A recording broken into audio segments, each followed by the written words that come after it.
In 1984, on the orbital station Salyut 7, the 155th day of the mission of the Soviet cosmonauts Vladimir Solovyov, Oleg Atkov, and Leonid Kizim took place.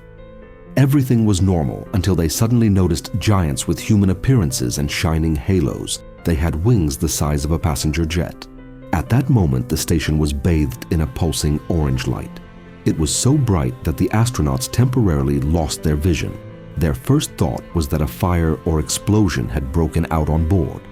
After the brief dazzle had passed, Atkov, Solovyov, and Kizim made sure everything with the station was normal. They then reported to the Flight Control Center. The phrase they heard from, ground base, sounded fantastic. "We're seeing human faces outside." The commander, Atkov, transmitted loudly.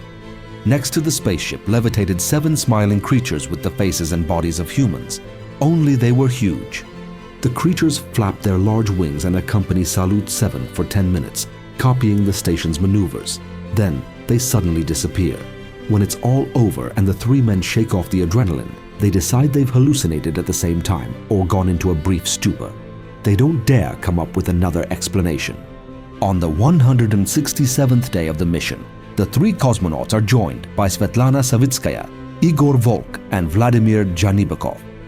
Not much time passes, and the station is once again enveloped by the bright orange light with which the 7 glowing figures appear. Now 6 cosmonauts report that they have seen smiling angels. The version of a group freakout due to overexertion has been totally dropped, as the second team had joined only a few days before the second angel vision. Volk remembers the 7 laughing creatures peering through the portholes. That moment changed his life forever. Once he returns to Earth, he is never the same. It is as if telepathically these beings have conveyed to him that there is much hidden from us humans, information that we are forbidden access to.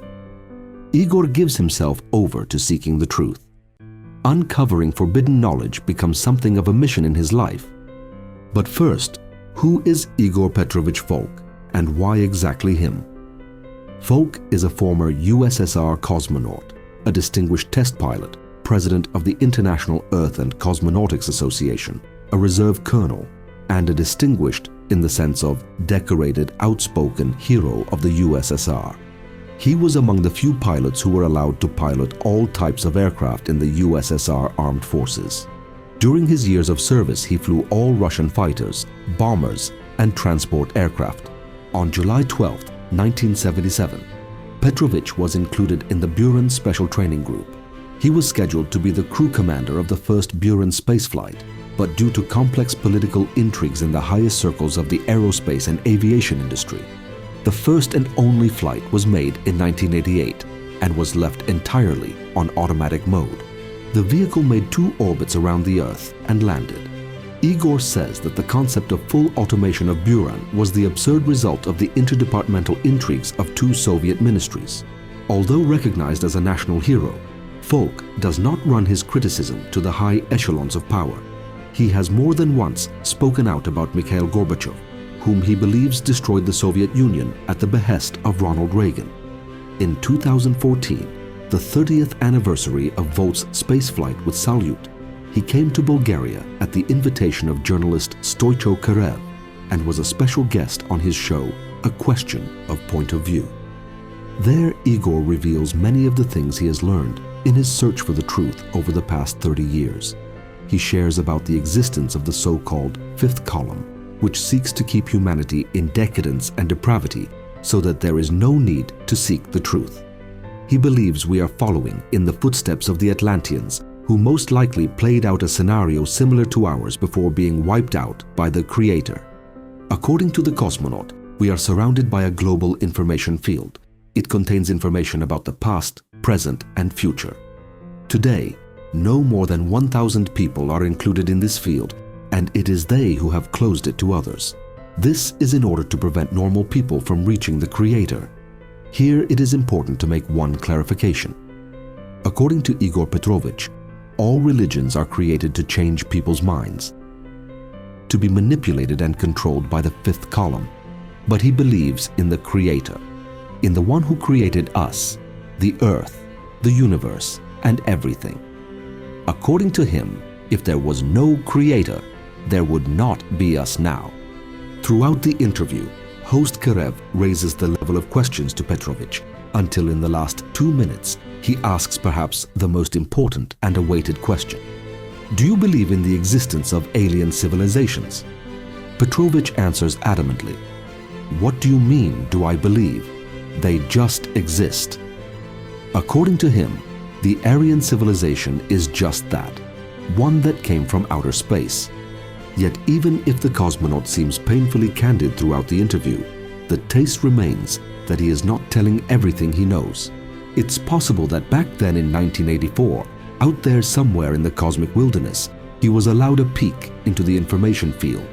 It would have been an event that gave him much, but also saddled him with a huge responsibility to defend what he had learned from those who were trying to take it away from us. It is interesting that the presenter holds in his hands a book that is said to be special and contains the whole truth. According to him, Igor Petrovich did not part with the book even for a moment. On 3rd of January 2017, when Volk left this world, the journalist published a farewell article in which he also remembered the book in question. At the end of his visit to Bulgaria, Karev asked Petrovich what had captivated him so much about this book, and he replied, "They rule the earth. Stoicho, believe me, reptilians are part of the history of our planet, and we should not close our eyes to this." Many people would say that this is the talk of a crazy old man, but it is definitely not, and there are countless evidence to support what is being said. Many other astronauts share their supernatural contacts and experiences in space. In 1961, the Russian cosmonaut Yuri Gagarin visited the city of Plovdiv, Bulgaria, and was awarded the title of Honorary Citizen of Plovdiv. More interesting, however, is the message he left in the book of the Hotel Trimontium, where he stayed. I am very grateful to the Bulgarian tourist complex for the few happy minutes I spent here. I wish you to have stronger ties with tourists from all countries and continents, and in the future, with tourists from other planets as well. Gagarin. Exactly 41 days before he writes this, Yuri is in outer space and something strange happens to him. On April 12, 1961, the Vostok 1 spacecraft with cosmonaut Yuri Gagarin as pilot was launched from the Baikonur Cosmodrome.